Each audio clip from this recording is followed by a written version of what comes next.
Comentario al capítulo 1 de Apocalipsis por el Dr. Evis Carballosa. La revelación del Cristo glorificado.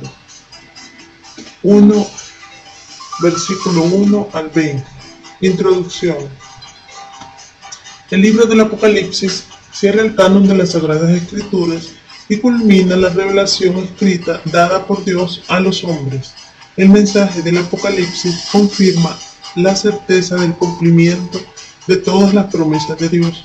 Por eso este libro es la revelación de Jesucristo, nuestro Señor revelado en el resplandor de su gloria, como el ejecutor de los pactos y las promesas de Dios.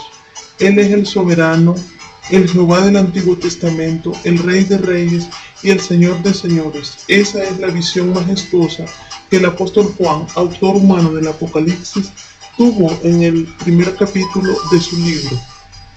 Preámbulo del mensaje. 1:1 al 8. Bosquejo. La revelación dada por Dios,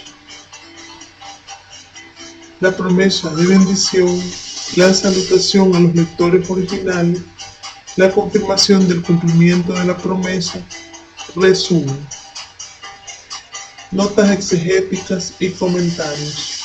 1:1. La revelación de Jesucristo es la frase con la que abre el Apocalipsis. No hay artículo determinado en el texto griego, de modo que la frase dice revelación de Jesucristo. El sustantivo revelación, Apocalipsis, es singular y por lo tanto habla de unidad. Dicho vocablo sugiere la idea de desvelar, descorrer las cortinas, poner a la vista, quitar la cubierta, de modo que el mensaje que se comunica no es una alegoría ni una espiritualización de la realidad, puesto que esto solo conseguiría esconder y no revelar el contenido de dicho mensaje. El autor humano realiza función de profeta y utiliza lenguaje profético dentro de la historia profética para dar a conocer de manera literal la voluntad de Dios. Aquí se trata de la revelación de Jesucristo. Esta no es una revelación tocante a Jesucristo, sino una revelación originada por Jesucristo. Jesucristo es el sujeto de la revelación. Es Él quien da a conocer el contenido del Apocalipsis, puesto que es el gran revelador, tanto de los planes y propósitos de Dios como del mismo Dios. Juan 1:18. El Apocalipsis es por lo tanto la revelación dada por Jesucristo tocante a su segunda venida en gloria y de los acontecimientos que precederán y seguirán a dicho suceso, que Dios le dio. La referencia es sin duda a Dios el Padre. Jesucristo dado a conocer a los hombres cómo es Dios, Hebreos 1:1, pero Juan se refiere aquí concretamente al contenido del Apocalipsis. Dios es el Padre. En última instancia, Él es responsable de la revelación que Jesucristo ha de entregar al ángel para que éste, a su vez, la entregue al apóstol Juan. El Padre es el gran revelador y el Hijo es el agente directo que da a conocer esa revelación. Véase Mateo 11:25. Para manifestar a sus siervos. Esta frase sugiere el propósito de la revelación. El verbo manifestar significa mostrar, exhibir. Es el mismo vocablo usado en Juan 14:8 y 9, donde uno de los discípulos dijo al Señor: muéstranos al Padre, y no basta. Jesucristo es responsable de hacer visible lo que ha permanecido oculto en Dios. En primer lugar, el Señor revela su persona gloriosa, tal como ha de aparecer cuando regrese a la tierra, la segunda vez. Luego pone de manifiesto los acontecimientos relacionados con su venida. El mensaje del Apocalipsis va dirigido a los siervos de Dios. Los siervos o esclavos de Dios son personas sujetas a su palabra y ocupados en los intereses del soberano. Con la excepción de los capítulos 2 y 3, al parecer, el resto del Apocalipsis está dirigido a los creyentes identificados como sus siervos, probablemente porque están dispuestos a obedecer el contenido del mensaje del libro. Las cosas que deben suceder pronto. Esta frase es de suma importancia para el estudio del Apocalipsis. El libro tiene que ver con acontecimientos que necesariamente tendrán lugar. El vocablo traducido deben, dei, Es un verbo personal que señala una necesidad que yace en la naturaleza del caso y que destaca una obligación moral. Las profecías reveladas en el Apocalipsis necesariamente han de cumplirse de manera cabal y literal. El cumplimiento seguro de estas cosas no tiene que ver con las exigencias de un destino ciego, sino con el seguro cumplimiento del propósito de Dios revelado por los profetas. Los acontecimientos profetizados en el Apocalipsis han de suceder pronto. Tachei. Este adverbio procede de la misma raíz que el sustantivo tacómetro, el instrumento para medir la velocidad. El vocablo pronto no significa que los acontecimientos mencionados ocurrirán en tiempos de Juan o poco después, sino que cuando dichos sucesos tengan lugar acontecerán con una celeridad sorprendente, de manera que la expresión pronto no tiene que ver con la fecha de lo que ha de ocurrir, sino con la velocidad de ejecución de los acontecimientos cuando estos comiencen a suceder. Algunos entienden que el término pronto apunta a la inminencia de los acontecimientos predichos en el Apocalipsis. Dicha opinión se fundamenta en la creencia de que una de las enseñanzas principales del Apocalipsis se relaciona con la cercanía del cumplimiento de sus profecías. Quizá el caso del juez injusto y la viuda, Lucas 18, del 1 al 8, ofrece una buena ilustración del uso del adverbio pronto. El juez injusto demoró la ejecución del juicio por un tiempo, 18:4, pero llegó el día en que actuó tanto presionado por las circunstancias, 18:5, pero Dios no actúa de esa manera. Él obra en justicia, responde al clamor de sus escogidos, realiza su juicio pronto, rápida ejecución, y actúa en conformidad con su plan eterno. Los juicios futuros de Dios guardan relación directa con la segunda venida de Cristo a la tierra. Lucas 18:8. Y la declaró enviándola por medio de su ángel a su siervo Juan.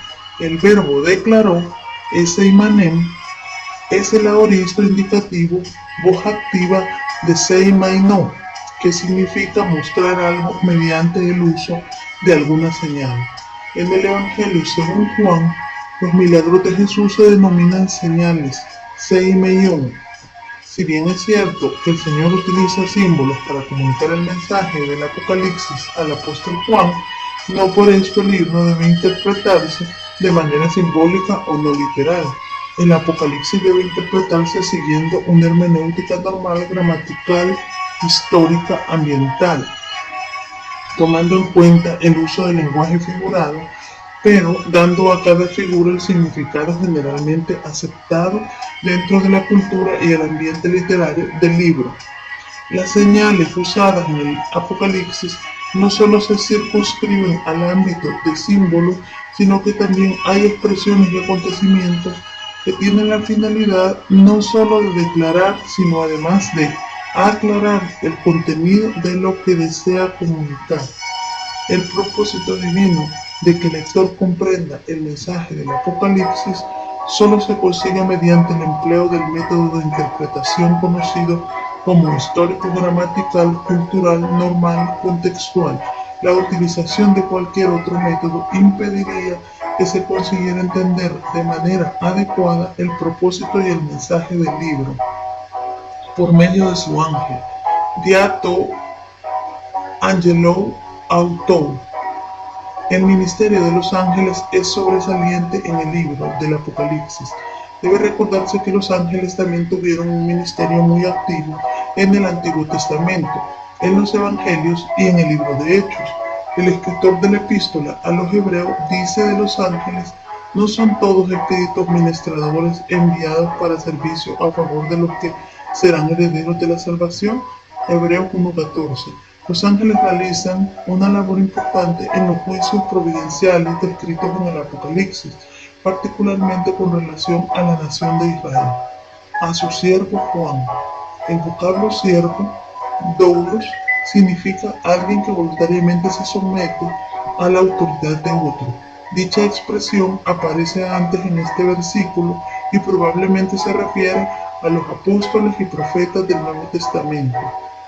El siervo sugiere a alguien que está moral y espiritualmente calificado para ser el primer recipiente humano de esta profecía.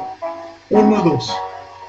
Que ha dado testimonio de la palabra de Dios. El apóstol Juan, como fiel profeta de Dios, véase de Deuteronomio 18, 20 al 22, da testimonio leal de la palabra de Dios y del testimonio de Jesucristo. Debe observarse que en el texto griego no hay conjunción y en la última frase del versículo 2, la frase dice en realidad todas las cosas que vio. Dicha expresión abarca las dos cosas concretas mencionadas en el pasaje, es decir, 1. La palabra de Dios y 2. El testimonio de Jesucristo. Todo lo que fue revelado a Juan tocante a esos dos temas, el apóstol lo escribió fielmente bajo la dirección del Espíritu Santo. Versículo 3. Bienaventurado, Macarios.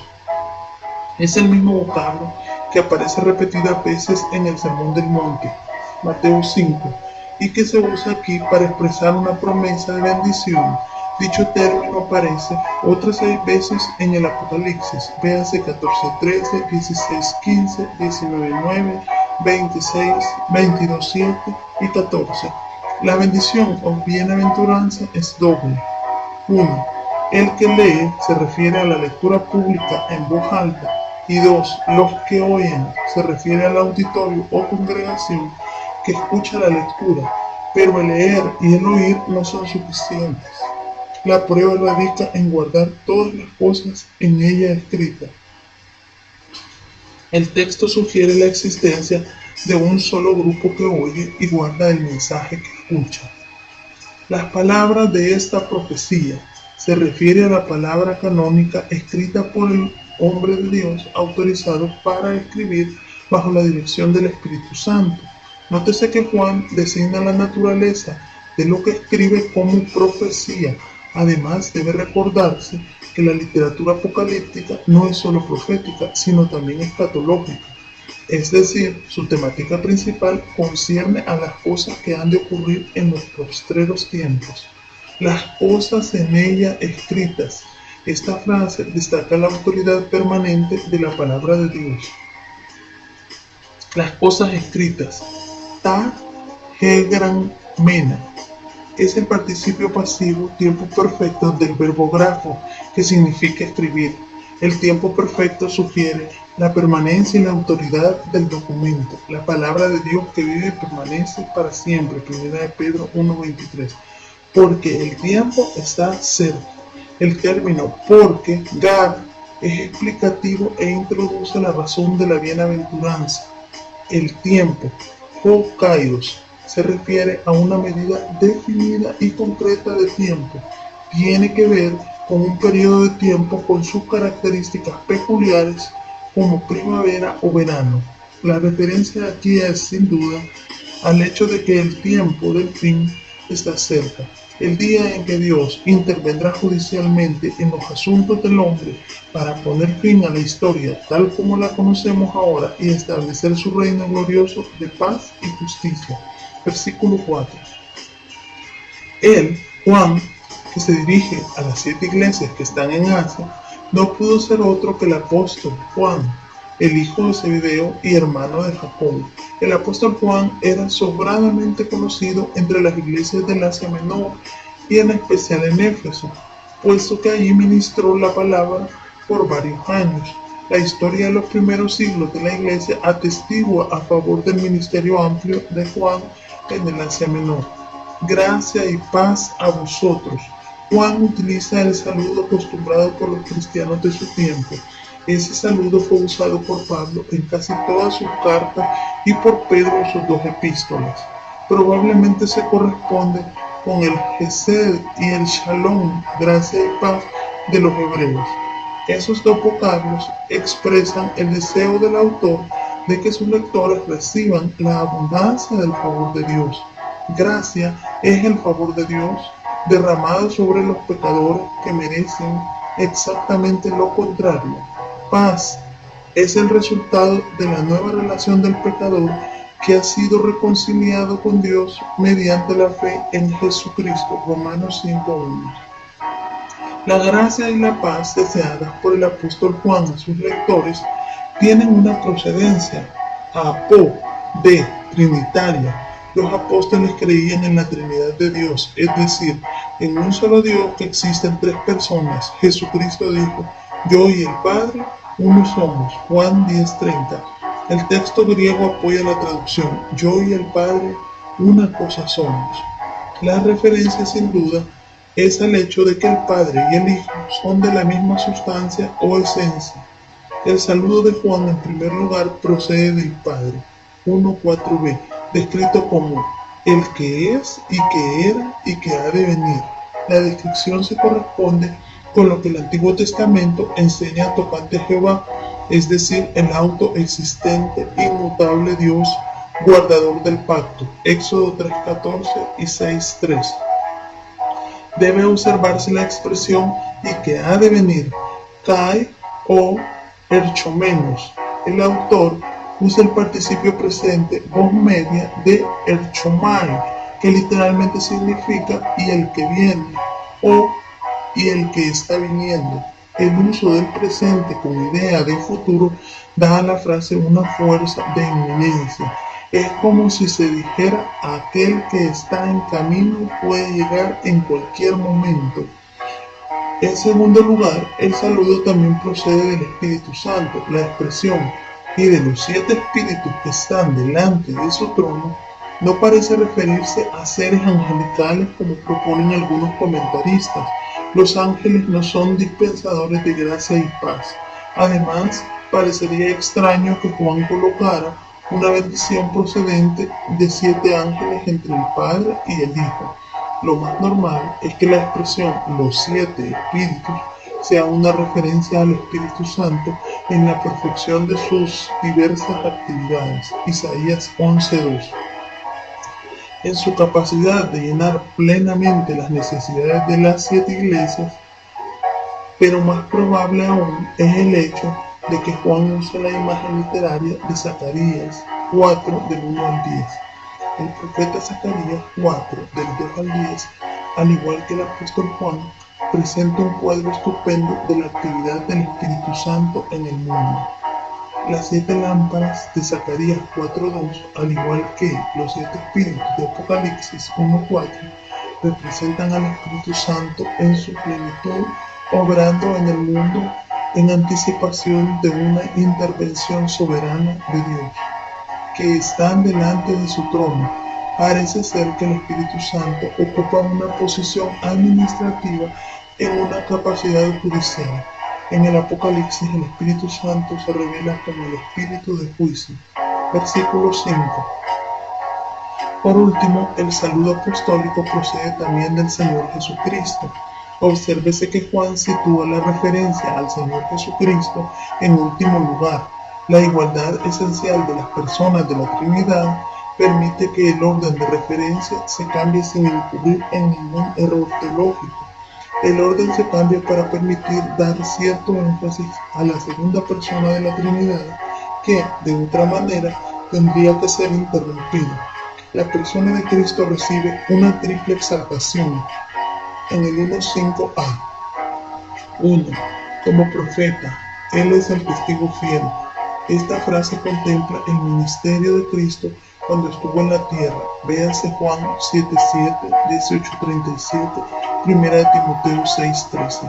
Este aspecto de la persona de Cristo constituye una garantía indirecta de la veracidad de esta revelación que procede de Él. 2. Como sacerdote, Él es el primogénito de los muertos. El ministerio sumo sacerdotal de Cristo comienza con su resurrección y exaltación a la diestra del Padre. El vocablo primogénito, prototokos, sugiere la idea de prioridad en cuanto a rango. Cristo es el primogénito de los muertos en el sentido de que es el jefe, cabeza o autoridad máxima en lo que concierne a la resurrección de los muertos. Nadie resucita de los muertos si Cristo no da la orden. Ver Juan 6:35 al 40 y 44. Como el Salvador resucitado que tiene vida en sí mismo, Cristo es preeminente en su ministerio presente en el cielo. 3.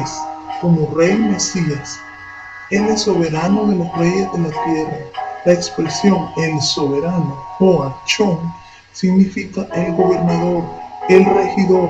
En su segunda venida, Cristo de manera literal será el regidor de los reyes de la tierra. Véanse Salmos 2, 8 al 12, 89, 27, Apocalipsis 11, 15, 19, 11 al 16. Es evidente que en el presente Cristo no opera como el soberano de los reyes de la tierra. Esa es una función que guarda su segunda venida con poder y gloria a la tierra. Cuando el Mesías Jesucristo venga por segunda vez, cumplirá la promesa hecha por Dios al rey David, y será afirmada tu casa y tu reino para siempre delante de tu rostro, y tu rostro será estable eternamente. Segunda de Samuel 7:16. Véase también Lucas 1:30 al 33 y Salmo 89:4. La obra de Cristo es igualmente reconocida. 1:5b y 6. 1. La obra presente. Al que nos amó. Una mejor lectura del texto griego dice, al que nos ama. El amor de Cristo por los suyos es una realidad presente y continua, como lo indica el uso del participio presente. Ese amor es un amor presente y con una fuerza tan poderosa en este momento como cuando entregó a Jesús a los horrores que lo desbordaron en la cruz. 2. La obra pasada nos lavó de nuestros pecados con su sangre. El texto griego sugiere la lectura, nos soltó o nos libró de nuestros pecados por su sangre.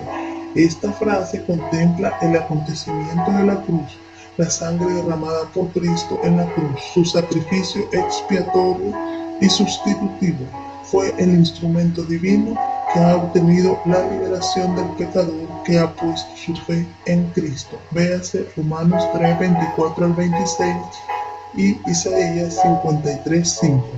Versículo 6.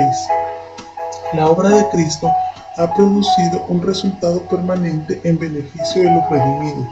Y Juan la resume con la frase, y nos hizo reyes y sacerdotes para Dios, su Padre. 1:6a.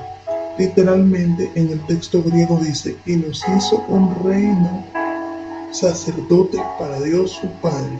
Esta cláusula presenta dos ideas. La primera tiene que ver con lo que Cristo ha hecho por sus redimidos colectivamente, un reino. La segunda presenta lo que ha hecho por los creyentes individualmente, sacerdotes para Dios su Padre. Los redimidos de Cristo, como un grupo completo, constituyen una esfera donde la autoridad moral y espiritual de Dios prevalece. En este sentido constituyen un reino. Véase Colosenses 1:13. Además, los redimidos de Cristo, como individuos, funcionan como sacerdotes que ministran delante de Dios continuamente. Véase Apocalipsis 3:10, 26, Primera de Pedro 2:5 y 9. Los creyentes son, por lo tanto, un reino de súbditos con acceso sacerdotal directo ante Dios. El versículo 6 concluye con la doxología dirigida a Cristo. A Él sea gloria e imperio por los siglos de los siglos. Amén. La expresión a Él, autor, es enfática, pues aparece al comienzo de la frase. Además está en el caso dativo, que concuerda con la frase que inicia la doxología, al que nos amó, de manera que es a Jesucristo a quien el apóstol Juan hace objeto de gloria e imperio, o mejor, gloria y fortaleza. La expresión por los siglos de los siglos conjuga una idea muy singular. El vocablo tiempo o ion es pluralizado y traducido siglos a iones, y luego se le añade la forma plural del mismo vocablo. De esa manera podría traducirse por las edades de las edades, por las edades sin fin o por los siglos de los siglos. Dicha frase expresa la duración sin límites de la merecida gloria y fortaleza que son atribuidas a Jesucristo. La doxología concluye con un rotundo amén, que significa así sea. que permanezca así. El término amén denota aprobación de algo positivo que se ha expresado. El apóstol Juan sella con un enfático amén la realidad de todo lo que ha dicho respecto a la persona y la obra del Señor Jesucristo. Versículo 7. Juan alaba al Señor también por su obra futura con relación a su segunda venida. La segunda venida de Cristo en la tierra ocupa un lugar central en la revelación bíblica. Ese acontecimiento pondrá de manifiesto la absoluta soberanía de Dios sobre la tierra. En Apocalipsis 1:7 se establece el tema central del libro. El contenido de este libro es su totalidad. En su totalidad gira alrededor del hecho singular de la segunda venida en gloria de Cristo a la tierra. El apóstol Juan combina dos declaraciones proféticas que aparecen en el Antiguo Testamento. La primera se encuentra en Daniel 7:13, donde el profeta miraba y he aquí con las nubes del cielo venía uno como un hijo de hombre. La segunda aparece en Zacarías 12:10, donde el vidente contempla una visión de la intervención futura de Dios en la nación de Israel, y derramaré sobre la casa de David y sobre los moradores de Jerusalén espíritu de gracia y de oración, y mirarán a mí, a quien traspasaron, y llorarán como se llora por hijo unigénito, afligiéndose por él como quien se aflige por el primogénito. He aquí que viene con las nubes. De esta manera sencilla pero enfática, Juan anuncia el acontecimiento de la segunda venida de Cristo. La expresión he aquí, idou, es una partícula demostrativa que funciona como instrumento para llamar la atención al lector o al oyente respecto a lo que se va a decir. Véase Apocalipsis 9:12, 11:14, 16:15 y 22:7. Que viene, erchetai, mejor él viene. Este verbo es el presente indicativo voz media de erchomai, aunque está en presente. Tiene función de futuro o presente profético. La frase con las nubes, como ya se ha indicado, es tomada del Antiguo Testamento, donde dicho fenómeno se asocia de forma común con la presencia de Dios. Véanse Éxodo 13:21, 16:10, Daniel 7:13, también Mateo 17:5 y Hechos 1:9.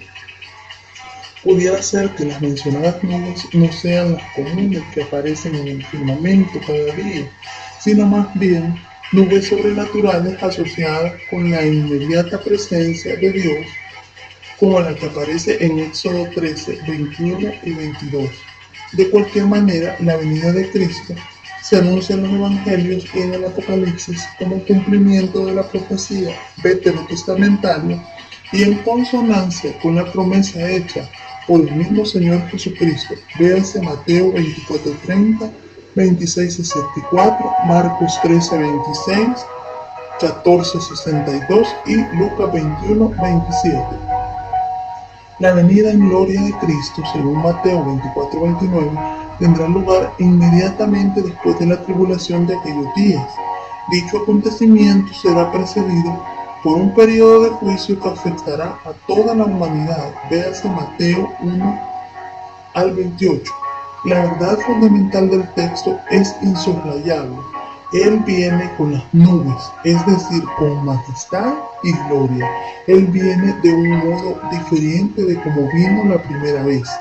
La segunda afirmación que Juan hace en 1:7 es: y todo ojo le verá. Esta frase es tomada de Zacarías 12, del 10 al 12, en cuyo entorno se describe el arrepentimiento futuro de la nación de Israel, y tanto Jerusalén como la nación serán restauradas y elevadas a un lugar de honor. Cuando el Señor vino la primera vez, lo vieron unos pocos seres humanos. En su segunda venida, por el contrario, todo ojo lo verá. Eso significa que el acontecimiento del regreso en gloria de Jesucristo será un suceso de alcance universal. Es necesario, sin embargo, aclarar el significado de todo ojo, a quienes concretamente se refiere La respuesta a dicha pregunta se encuentra en el hecho de que la cláusula "y los que le traspasaron" es aplicativa. Esta expresión aclara el significado de la frase anterior. Lo que Juan intenta decir pudiera expresarse en modo siguiente: todo ojo le verá, es decir, a aquellos que le traspasaron. Juan se refiere a una clase de personas dentro del círculo total de la raza humana. Dentro de esa clase de judíos y gentiles, ciertamente las mismas personas que crucificaron al Señor no estarán vivas en la tierra para contemplar su segunda venida, pero la clase y raza de personas que ejecutaron aquel terrible acto sí lo estarán, y sus ojos contemplarán la venida del Rey de Reyes, y todos los linajes de la tierra harán lamentación por él. Mejor sería, y todas las tribus de la tierra lamentarán sobre él. Esta cláusula pudiera referirse a la nación de Israel, que en los posteros días se convertirá a Dios y reconocerá a Jesús como su Mesías. De ser así, la expresión tribus se referiría a las tribus de Israel. La tierra sería la tierra prometida a Abraham. El lamento sería el llanto de arrepentimiento del remanente que ha sido salvo, y la frase "sobre él" es una referencia al Mesías que es reconocido y recibido como tal por el remanente. Sin embargo, igual validez parece tener la interpretación de que Juan contempla las naciones de la tierra en su totalidad. El hecho de que Cristo viene a la tierra por segunda vez a establecer su soberanía sobre toda la humanidad y que regirá las naciones con vara de hierro, Apocalipsis 19:15, parece indicar que la referencia tiene que ver con la humanidad en general y no solo con la nación de Israel. Véase Apocalipsis 14, 6 y 7 y 15, 4. El lamento mencionado en 1:7, por lo tanto, tendría que ver con la desesperación y la ansiedad que inundarán el corazón de quienes, por haber rechazado a Cristo, sufrirán una pérdida irreparable. Véase Isaías 2:19. Ambas interpretaciones, la que ve en 1:7 una referencia a la manifestación futura del Mesías a la nación de Israel, y la que entiende que es una referencia a la segunda venida de Cristo con respecto a la humanidad en general, tienen apoyo bíblico. No obstante, el peso de la evidencia en el entorno del mismo libro de Apocalipsis parece favorecer la segunda posibilidad. Sí, amén.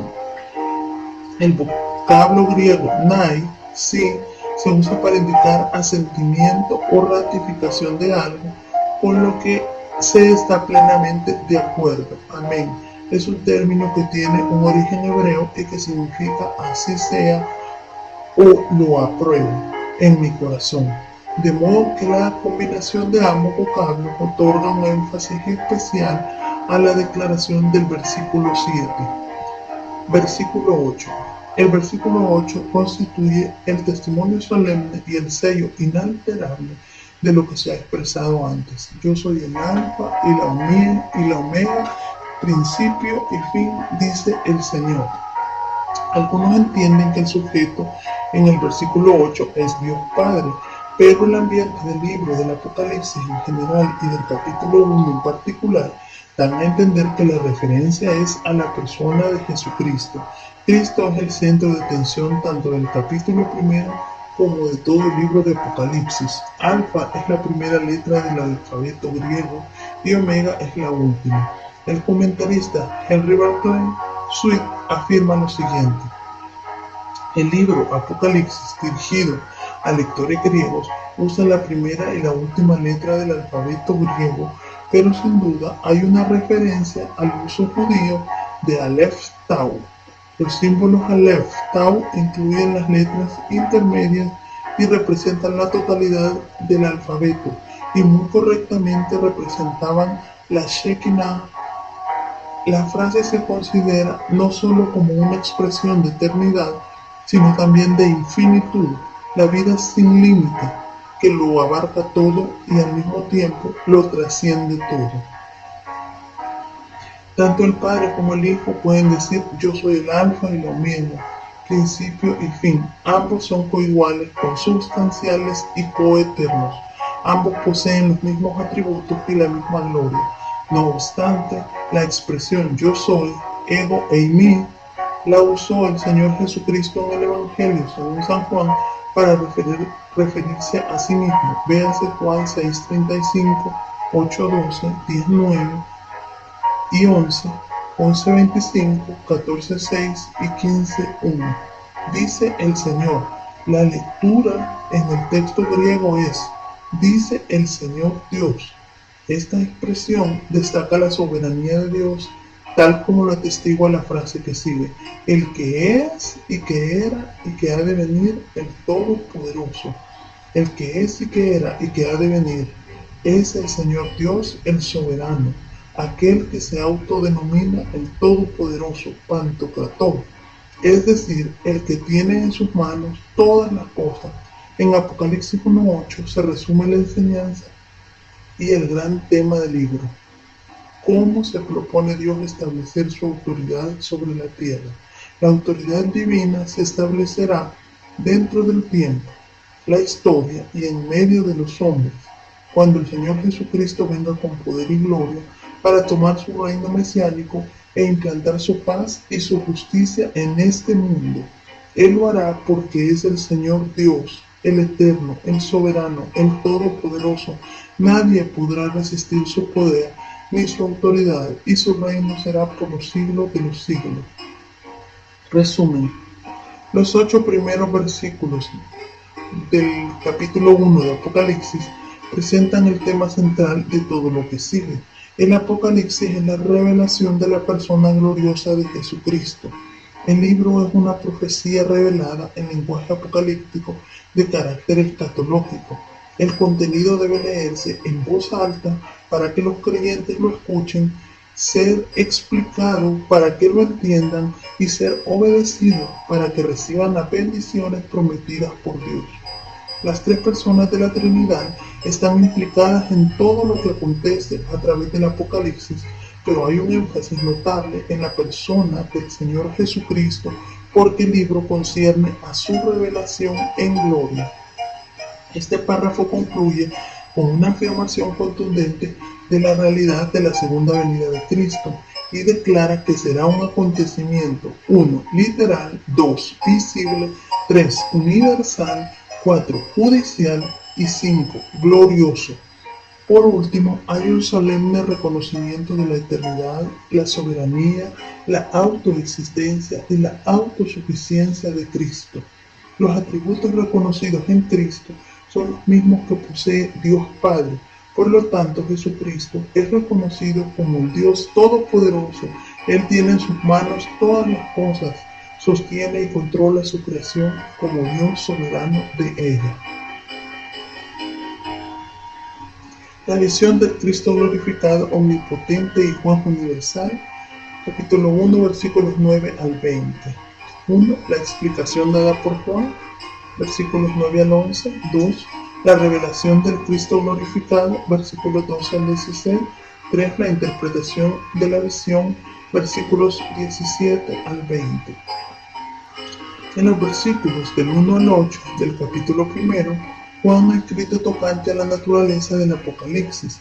Este libro tiene que ver con la revelación de la persona de Cristo. Su contenido es profético y más aún escatológico. El apóstol da fiel testimonio de todo lo que Dios le revela. Seguidamente saluda a sus lectores y les desea gracia y paz en nombre de la Trinidad.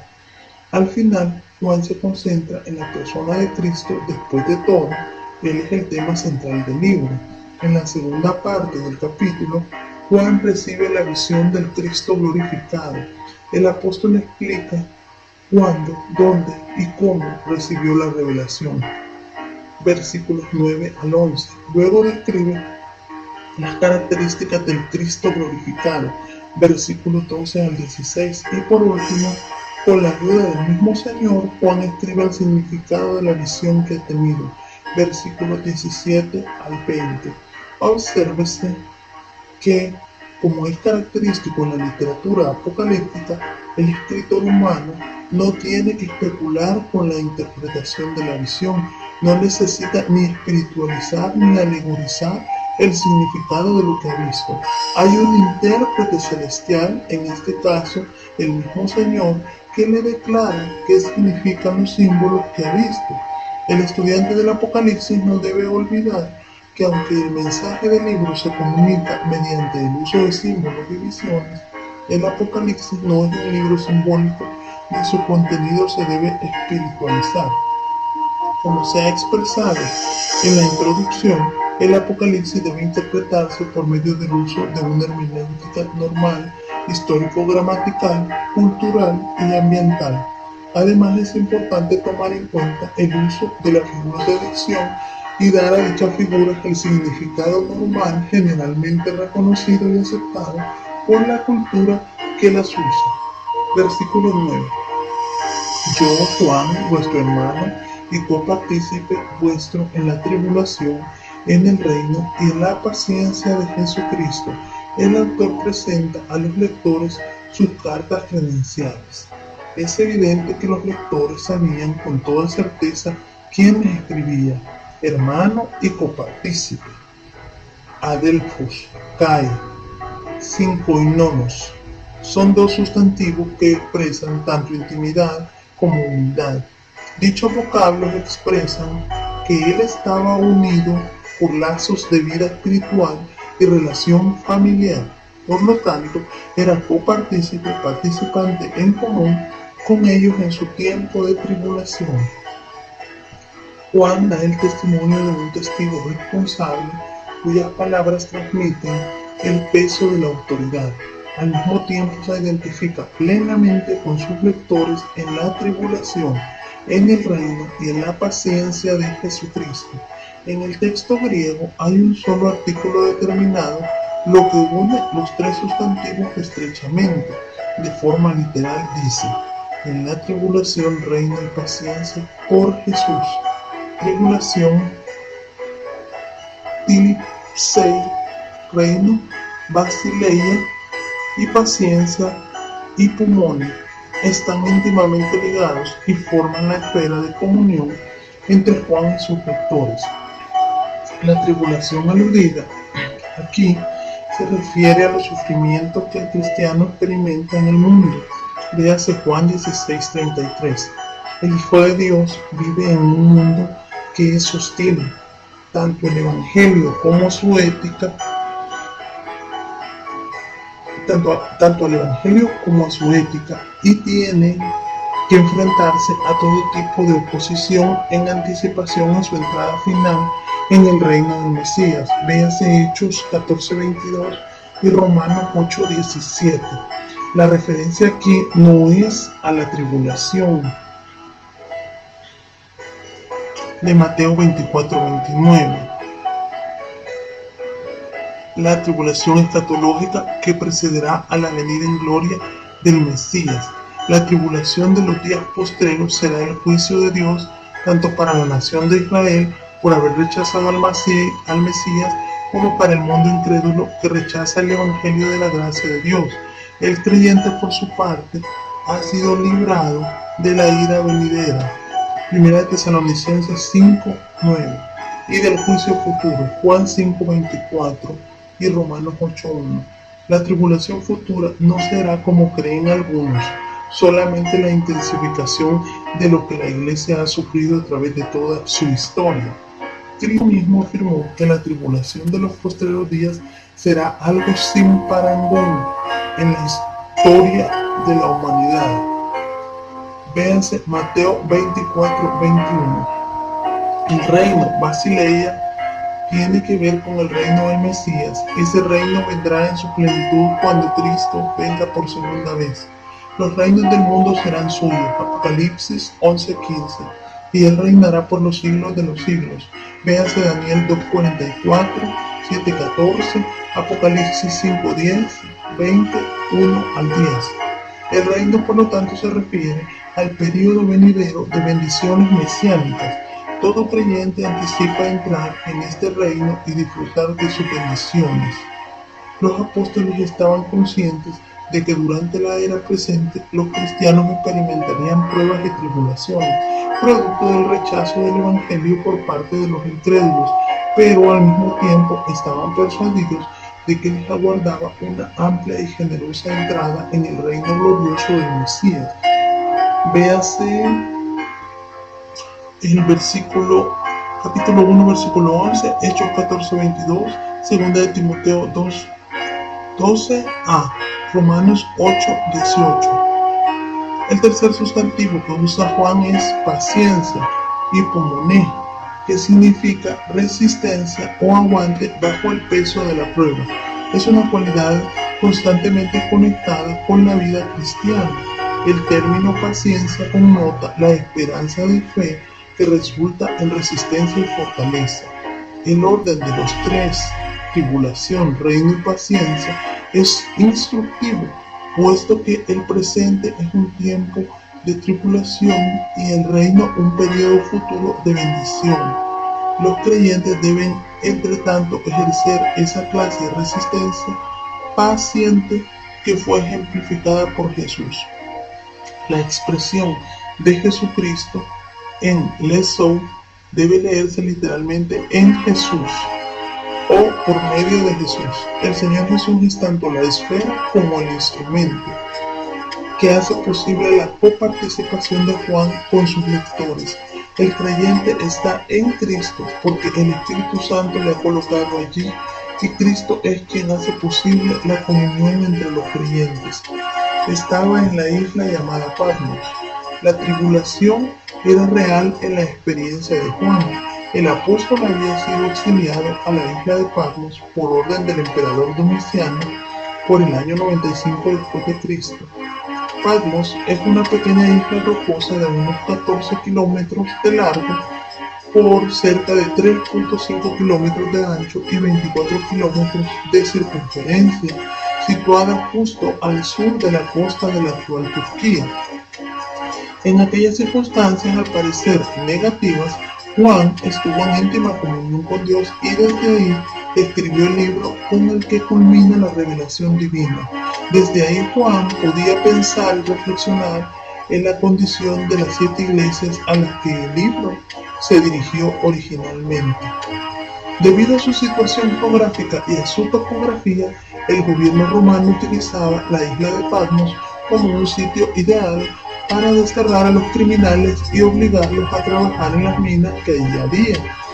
Tal vez por esa razón Juan expresa el motivo de su destierro. El apóstol no estaba en Patmos por ser un malhechor, sino por causa de la palabra de Dios y el testimonio de Jesucristo. La expresión por causa de es la traducción de la preposición griega dia, que se usa como un sustantivo en el caso acusativo para expresar causa. Es decir, Juan no había ido allí a predicar la palabra de Dios y a dar testimonio de Jesucristo, sino porque estaba predicando y dando testimonio de su fe en Asia Menor y en especial en Éfeso. Versículos 10 y 11. Yo estaba en el Espíritu en el día del Señor. Hay quienes opinan que esta frase se refiere al hecho de que Juan recibió la visión del Apocalipsis durante el primer día de la semana, es decir, el domingo. La frase literalmente dice: yo vine a estar en el Espíritu en el día del Señor. Sin duda Juan experimentó un éxtasis similar al de Pedro en Hechos 10:10. La expresión en el Espíritu es difícil de interpretar, puesto que el texto apoya tanto la posibilidad de que se refiera al Espíritu Santo como al Espíritu humano de Juan. El entorno del texto en esta situación particular favorece que la referencia sea al Espíritu de Juan, es decir, el apóstol experimentó un éxtasis similar al de Pedro en Hechos 10 o al de Pablo en 2 Corintios 12, durante el cual Dios puso a Juan en una situación en la que contempló los cuadros proféticos que luego describe en el Apocalipsis. La frase en el día del Señor parece referirse más bien al sentido veterotestamentario de dicha expresión. Véase Amós 5:18, Joel 2:1 y 2, 2:11 y 31, 3:14, Isaías 2:12, 13:6 y 9, Zacarías 14:1. La misma fórmula se usa en el Nuevo Testamento con relación a acontecimientos escatológicos. Véase Hechos 2:20, Primera de Tesalonicenses 5:2, Segunda de Tesalonicenses 2:2 y Segunda de Pedro 3:10. La expresión Día del Señor no se usó para referirse al domingo, sino hasta después que el Nuevo Testamento se escribió. La manera normal de designar el domingo en el Nuevo Testamento es el primer día de la semana. Veas Juan 21 y 19, Hechos 27, 1 Corintios 16:2. Debe observarse además que la expresión del Señor es la traducción del vocablo Kyriake, un adjetivo que significa imperial o día marcado por la soberanía real de Cristo. En resumen, el versículo 10 parece enseñar que cuando Juan estaba en Patmos, Dios le hizo experimentar un éxtasis. Él transportó espiritualmente al apóstol y lo puso en una situación donde contempló las escenas de lo que ha de ocurrir durante el periodo de tiempo que en el Antiguo Testamento se llama el Día de Jehová y en el Nuevo el Día del Señor. Y oí detrás de mí una gran voz como de trompeta. La primera experiencia de Juan después de ser colocado en el Día del Señor fue oír una gran voz que el apóstol compara con el sonido de una trompeta. El sonido de la trompeta habla de solemnidad. La gran voz es para convocar a quienes la oyen. El tema de la convocatoria es de suma importancia, puesto que se trata nada menos que del Día del Señor. Vea Joel 2:1 y 15 y 3:16, el día de la gran intervención de Dios en la historia de la humanidad. Quien habla con gran voz se identifica como el alfa y la omega, el primero y el último. Tal persona no puede ser otro, sino el mismo Señor Jesucristo. Véase 1:8 y 17. El Señor manda a Juan a escribir la visión en un libro, o sea, en un rollo. La orden es urgente, como lo indica la forma verbal, aoristo imperativo. El mandato del Señor es estricto. Juan debía escribir solo lo que le era revelado y además debía enviarlo lo escrito a 7 iglesias o congregaciones concretas localizadas en el Asia Menor. Las 7 congregaciones eran evidentemente representativas de las asambleas cristianas de la región, puesto que también había iglesias en Hierápolis, Colosas y Traias. En los capítulos 2 y 3 del Apocalipsis, cada una de las 7 iglesias se describe y a cada una de ellas el Señor dirige una carta particular, de modo que el Señor envía un mensaje individual a cada asamblea, además del mensaje total del contenido del Apocalipsis. Los versículos 12 al 20 contienen una descripción con 7 aspectos del Cristo glorificado. En el Apocalipsis, Cristo es contemplado como el juez real. En primer lugar, se le contempla en su juicio de la iglesia, 1:12 a 3:22, puesto que las 7 iglesias se componen de quienes profesan ser cristianos, muchos de los cuales no solo son inconversos, sino también apóstatas, herejes. Este juicio incluye el dictamen divino de la cristiandad malvada, que culminará en el tiempo de la tribulación. Desde el capítulo 4 en adelante, el Apocalipsis presenta el juicio de Israel y el de los gentiles durante la semana 70 de Daniel. Versículo 12. En este versículo Juan usa la figura literaria llamada metonimia, de efecto. De forma concreta, emplea la acción o el efecto por la persona que produce el efecto o por el autor de la misma. Juan dice, y me volví para ver la voz que hablaba conmigo. El sustantivo la voz se usa en lugar del pronombre al, a más él o aquel. En vez de ver a una persona, Juan vio 7 candeleros de oro. En el tabernáculo del Antiguo Testamento había un candelero de oro de 7 brazos. Véase Éxodo 25, 31 al 37, 37, 17 al 24 y Hechos 9, 2. En el templo edificado por Salomón, había 5 candeleros de oro purísimo a la mano derecha y otros 5 a la izquierda, frente al lugar santísimo. Primera de Reyes 7:49. En su visión, el apóstol vio 7 candeleros individuales que según 1:20 simbolizan las 7 iglesias mencionadas en 1:11. La función principal de un candelero es alumbrar. En el Antiguo Testamento, Israel tenía la responsabilidad de ser luz a las naciones paganas, pero fracasó en su cometido y en lugar de luz produjo tinieblas. La Iglesia, como cuerpo de Cristo, y las asambleas locales, como las mencionadas en el Apocalipsis 1:11, tienen la responsabilidad y la misión de ser luces en el mundo. El Señor Jesucristo dijo a sus discípulos: vosotros sois la luz del mundo. Una ciudad asentada sobre un monte no se puede esconder, ni se enciende una luz y se pone debajo del almud, sino sobre el candelero, y alumbra a todos los que están en casa. Así alumbra vuestra luz delante de los hombres, para que vean vuestras buenas obras y glorifiquen a vuestro Padre que está en los cielos. Mateo 5:14-16. De modo que los 7 candeleros representan a las 7 iglesias y al mismo tiempo simbolizan la misión encomendada a dicha iglesia de ser luz y testimonio para la gloria de Dios en el mundo. Versículo 13. Y en medio de los 7 candeleros a uno semejante al Hijo del Hombre. El verbo de esta oración hay que tomarlo del versículo 12. Juan dice: vi 7 candeleros de oro y vi en medio de los 7 candeleros a uno semejante al Hijo del Hombre.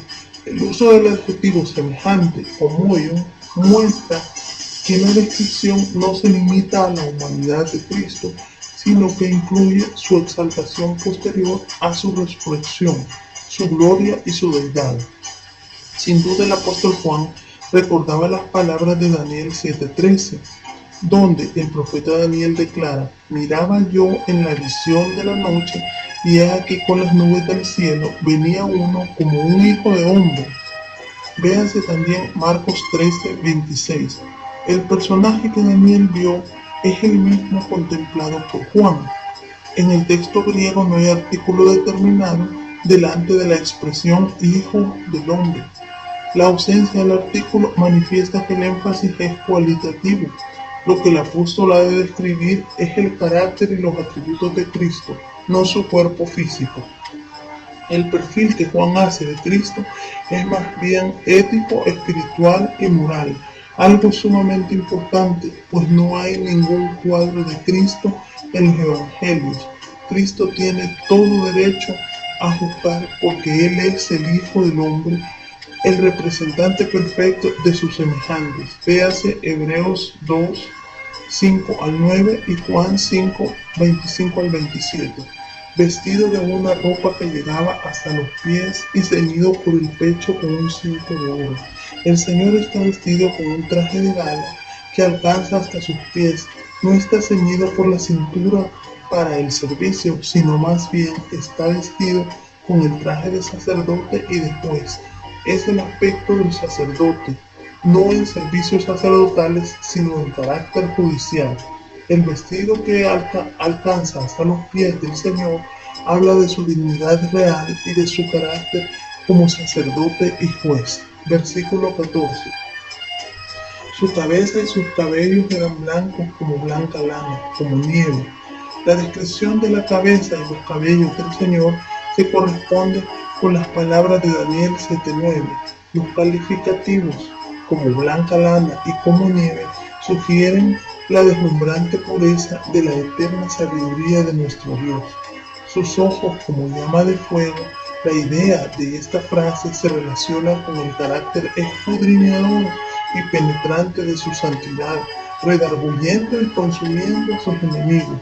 Véase Daniel 10:6, Apocalipsis 2:18, Salmo 11:4, también Apocalipsis 19:12. Versículo 15. Y sus pies semejantes al bronce bruñido, refulgente como un horno. El apóstol describe los pies del Señor como de bronce fino y brillante, que ha sido calentado en un horno. El vocablo refulgente transmite la idea de que el bronce arde y resplandece como si aún estuviera en un crisol. El blanco y refulgente color del bronce sugiere que nunca muere y que su juicio consumidor es irresistible. Esos pies de juicio aplastarán a los malvados y los convertirán en ceniza cuando venga por segunda vez con poder y gloria. Malaquías 4:3. Y su voz como estruendo de muchas aguas. Es símil usado para describir la voz del Señor. Sugiere autoridad.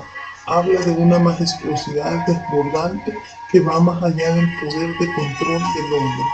El término estruendo habla del rugiente sonido de un furioso juicio.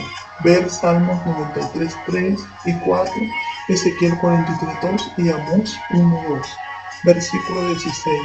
Tenía en su diestra 7 estrellas. El verbo tenía es en realidad gerundio, voz activa de hecho, y debe traducirse teniendo. La idea del dicho gerundio es en primer lugar que Cristo ejerce autoridad absoluta y constante, al igual que completo control sobre las 7 estrellas. Al mismo tiempo, el Señor mantiene un tierno cuidado y una protección constante sobre los suyos. La frase preposicional en su diestra sugiere por lo tanto preservación, posesión y control. La mano derecha es el lugar de autoridad real y privilegio. Ver Salmo 110, Efesios 1:20, Hebreos 1:3 y 13. Las 7 estrellas, según 1:20, son individuos sobre quienes el Señor ha delegado autoridad y sobre quienes Cristo ejerce control. De su boca salía una espada aguda de 2 filos. El vocablo espada, ronfalía, se refiere a la espada larga diseñada en Tracia y que era casi del tamaño de un hombre de estatura normal. Los 2 filos hablan de su eficacia judicial contra el enemigo. La figura muestra la capacidad del Señor de ejecutar a sus enemigos sencillamente con la palabra de su boca. Véase Mateo 25:41, Lucas 12:46, Juan 12:48, Apocalipsis 19:15.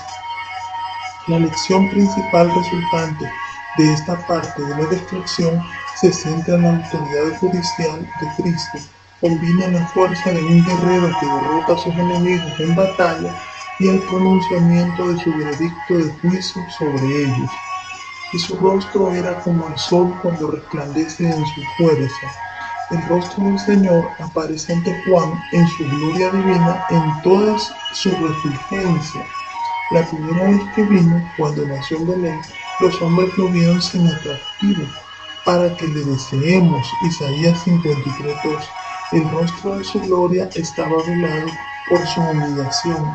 Ahora aparece como el sol cuando resplandece en su fuerza, sin velo, sin eclipse en su gloria celestial. Véase Mateo 17:2 y 2 Corintios 4:4, Hechos 26:13. En resumen, hay un contraste muy destacado entre el Cristo que aparece en los Evangelios y el que aparece en Apocalipsis. El Cristo de los Evangelios se manifiesta en ternura y amor, el varón de dolores que es humillado y blasfemado. Su gloria está velada y muere por el pecado del hombre. En el Apocalipsis, por el contrario, aparece en poder y juicio. Él es el anciano de días, se revela como el sol cuando brilla con toda su fuerza y aparece como el guerrero divino, el vencedor, el deslumbrante, el rey de reyes y señor de señores. Versículos 17 y 18. Cuando le vi, caí como muerto a sus pies, igual que el profeta Daniel cuando tuvo la visión del Señor. Daniel 10. Juan también cayó al suelo como muerto a los pies del Cristo glorificado. El apóstol demuestra un verdadero aprecio hacia la gloria y la santidad del Señor. Nadie puede comparecer delante del Señor en su propia fuerza. Tanto la actitud de Daniel en el Antiguo Testamento como la de Juan en el Nuevo Testamento deben alertar al creyente contra las pretensiones fraudulentas de quienes hoy día afirman haber visto al Señor. y él puso su diestra sobre mí, diciéndome, no temas. Esta frase expresa la compasión del Señor hacia su siervo Juan. Cristo disipa el temor del corazón de quien pone su confianza en él. El verbo precedido de la negativa no temas significa literalmente deja de temer, lo que sugiere que la actitud de Juan era de un autojuicio. Su corazón se llenó de temor al ver al Cristo glorificado hasta el punto que pensaba que moriría de inmediato.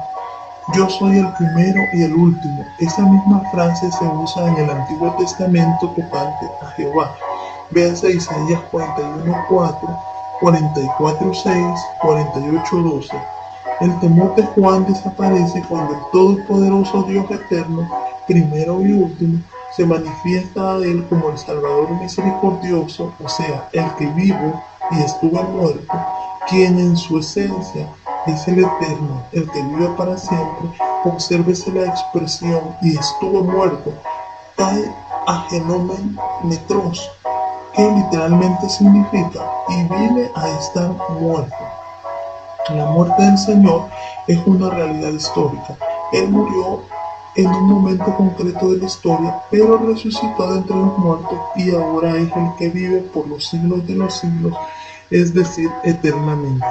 Y tengo las llaves de la muerte y del Hades. La muerte y resurrección de Cristo han hecho inoperante el poder de Satanás. Con su muerte y resurrección, Cristo derrotó al pecado, a la muerte y al mismo Satanás. Véase Hebreos 2, 14 y 15. Las llaves habla de autoridad. Cristo, por lo tanto, tiene autoridad sobre la muerte y sobre la vida. Nadie puede morir sin permiso divino, aunque se encuentre afligido por Satanás en pruebas y dificultades, porque tiene autoridad sobre el Hades. Cristo es soberano sobre la vida venidera. Versículo 19. Escribe las cosas que ha visto y las que son y las que han de ser después de estas. La versión Reina Valera 1960 omite la conjunción on, que significa entonces o por lo tanto. Dicha conjunción es importante porque sirve de enlace entre la revelación que Juan ha recibido del Cristo glorificado y la orden que el Señor le da para que escriba el mensaje del Apocalipsis. Recuérdese que Juan ha sido fortalecido por el Señor después de haber caído al suelo como muerto a causa de la visión del Cristo glorioso, de modo que es mejor la traducción completa del texto. Por lo tanto, escribe las cosas que ha visto y las que son y las que han de ser después de estas. Este versículo divide el libro de Apocalipsis en tres partes. 1. Las cosas que ha visto. Se refiere a la visión del Cristo glorificado, contemplado y descrito por Juan en el capítulo 1. Aunque la visión se expresa en tiempo pasado, en lo que concierne a la experiencia de Juan, no debe considerarse como cumplida en lo que respecta a la profecía de este libro. Al contrario, la visión de Cristo como juez es fundamental y preparatoria en el desarrollo del Apocalipsis. Representa la obra de Cristo en las dos divisiones restantes del libro, donde él juzga a la cristiandad infiel y después a los judíos y a los gentiles en la tribulación. 2. Las cosas que son o que tienen su existencia ahora, es decir, la edad presente de la iglesia, constituye la segunda división del libro. Esta segunda parte abarca los capítulos 2 y 3 del libro de Apocalipsis. 3. Las cosas que han de ser después de estas. Es la tercera y última división del Apocalipsis. Estas serán las cosas que han de suceder después de la era presente de la iglesia. Concretamente, esa tercera división tiene que ver con el cumplimiento del día del Señor, que comienza con los juicios de la gran tribulación o la semana 70 de Daniel. La tercera división comprende los capítulos 4 al 22. Versículo 20. Muchas de las figuras y símbolos del Apocalipsis son interpretados por el Señor mismo o por algún mensajero celestial designado para hacerlo. En este texto aparece la interpretación inspirada de los elementos simbólicos mencionados en el capítulo primero. El misterio. o misterión no significa algo misterioso, sino que se refiere a algo escondido del conocimiento humano hasta que es revelado en la Biblia. Las 7 estrellas que han visto en mi diestra son identificadas como los ángeles de las 7 iglesias. Según el texto griego, las estrellas no están en la diestra del Señor, sino sobre Epi, la misma, de modo que el énfasis no está en la seguridad, sino en la relación. El vocablo ángeles significa mensajeros y contiene 2 ideas. 1. Representar a otro y 2. Ejecutar la autoridad delegada por otro. Probablemente por eso se usa la figura de estrellas, puesto que como tales, 1. Brillan por Dios y 2. Han sido designados para ministrar en una esfera de servicio concreto. Los mensajeros o ángeles parecen ser personas designadas por la iglesia local para recibir comunicaciones, aunque no se sabe con exactitud la identidad o el oficio de dichas personas. Los 7 candeleros, el texto griego resalta esta frase y la expresa así: los candeleros son 7. Los candeleros son luminares o portadores de luz. Véase Filipenses 2:15. El candelero no produce ni genera luz, sino que la transporta. Las iglesias o asambleas locales deben ser portadoras de la luz del Evangelio de la gracia de Dios. Cristo es la luz, Juan 8:12, que debe alumbrar a través de las iglesias del Señor. Resumen y conclusión. El primer capítulo del Apocalipsis descorre las cortinas de la revelación divina para descubrir ante los ojos del lector la persona gloriosa del Señor Jesucristo. Él ha hecho visible al mismo Dios. Jesucristo es visto en primer lugar con relación a las otras 2 personas de la Trinidad. Luego hay una doxología que exalta tanto a la persona como a la obra de Jesucristo y afirma de manera contundente la realidad de su segunda venida.